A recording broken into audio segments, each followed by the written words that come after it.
নওগাঁয় ছোট বড় মিলিয়ে প্রায় ৪০টি পশুর হাট। এর মধ্যে চৌবাড়িয়া, মাতাজি, রানীনগরের ত্রিমোহনী ও আবাদপুকুর সহ বড় হাটগুলোতে নেই তিল ধারণের জায়গা।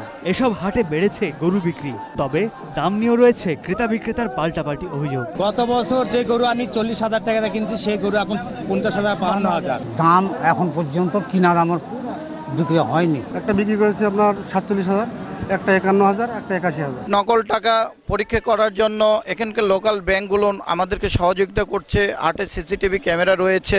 ঈদকে ঘিরে পশুর হাটে কেনাবেচা নির্বিঘ্ন রাখতে দালাল ও পকেটমারদের দৌরাত্ম্য ঠেকাতে নিরাপত্তা বাড়িয়েছে প্রশাসন। অজ্ঞান পার্টি এবং মলম পার্টি তাদের তৎপরতা বন্ধে গোয়েন্দা নজরদারি সহ পুলিশ তৎপরতা বৃদ্ধি করা হয়েছে। এদিকে সিরাজগঞ্জের হাটগুলোতে বেড়েছে কোরবানির পশু। এর মধ্যে দেশি গরুর দাম তুলনামূলক বেশি। দেশের বিভিন্ন প্রান্ত থেকে পশু কিনতে আসছেন ব্যাপারীরাও। আমরা যে টাকা আইডিয়া করি তার চেয়ে ২০-২৫,০০০ টাকা দাম বেশি চাই। ৫০ থেকে ৬০-৭০-এর মধ্যে গরু কেনার ইচ্ছা আছে।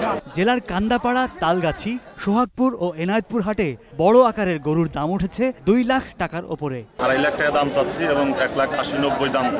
তবে বিভিন্ন হাট ঘুরে দর কষে নাগালের মধ্যেই কোরবানির পশু কিনে ঘরে ফিরছেন ক্রেতারাও। এবার ওষুধ খানে গরু নাই, অনেক ভালো গরু এবার।